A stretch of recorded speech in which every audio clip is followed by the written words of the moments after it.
Hi guys, I'm Paulina and I'm a huge fucking nerd. I'll try a few different takes. Hi, I'm Paulina and I'm a huge fucking nerd. As you can see, I'm in a different setting than usual. This is my dorm room.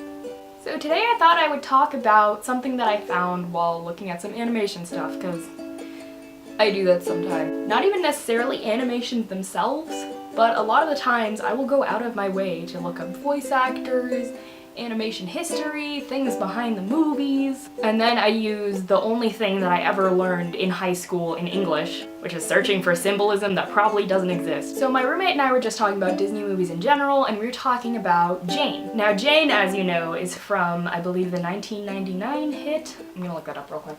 I was right, it was 1999. I believe that Jane is a very underrated character. I love her, she's a goof. So I naturally assumed Jane was named after Jane Goodall, who, as many of you know, is a famous zoologist who taught apes sign language. I made the connection, I figured it was a pretty easy connection, but then when I looked up originally when Tarzan was made, Jane Goodall was actually born over 20 years after the original Tarzan and Jane was published. So that's a crazy coincidence. But as I was looking, I found some other stuff that really went by my head.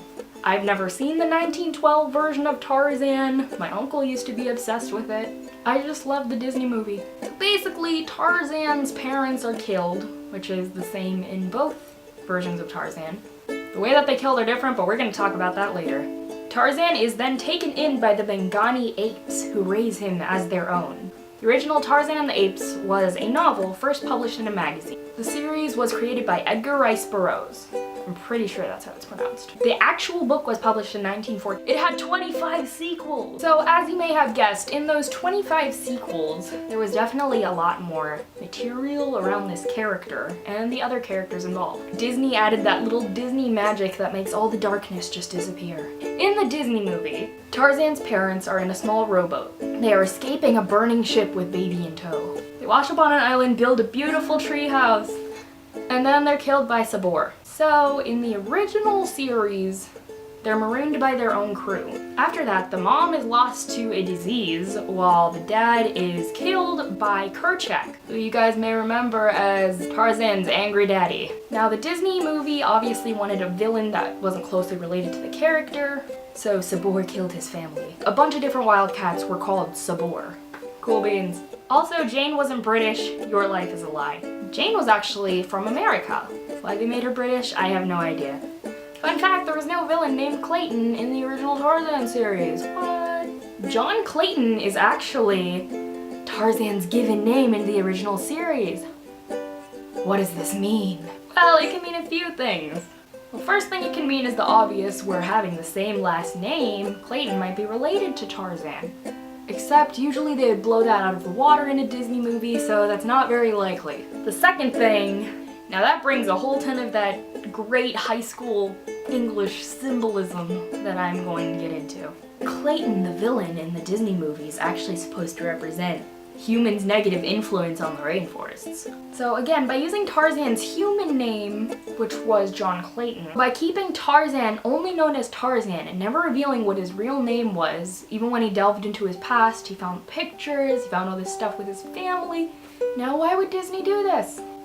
I think they did this so that it would separate Tarzan's Mangani side, which is Tarzan, and his human side, which is John Clayton. So other than Clayton being the obvious conniving villain, he is very much a bad human being. I don't just mean he's a dick. By all means, he's a dick. That's obvious. Now, Clayton shows up on an iron ship, and the whole time he's just trying to hunt, poach, get stuff that'll bring money to him. These are all very bad qualities for a human to have. And iron does kind of represent this industrialization, which was very big at the time that the original series of Tarzan took place. Clayton's demise is met by nature. In fact, it's kind of an execution. For those of you that don't remember, Clayton dies in a very severe way, where he falls into all these vines and they create a noose around his neck.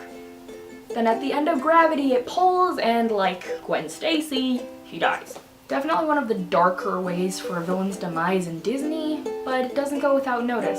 I think this is definitely a pro-nature thing going on. Don't fight nature. Nature will strangle you with vines and kill you. But yeah, that was just an interesting tidbit I wanted to share. That's all I really wanted to say today. Now it's time for some talk about me and my feelings. So I tried making a Let's Play. I'll get better, I promise. Also, I might make a makeup tutorial. The Gundam one went really well. I'm wondering if people would like to see this more. Maybe next time I'll learn to look into the camera. I'm still learning. Give me suggestions. Critique me. I like it. It's nice. But don't be a dick. Please don't be a dick. Also, I'm still doing my Pokemon giveaway on Tumblr right now, so if that's something you'd be interested in, by all means, click on the link to my Tumblr. You can reblog the giveaway, enter for a chance to win. And that's all. Have a nice day, guys. Thanks for watching.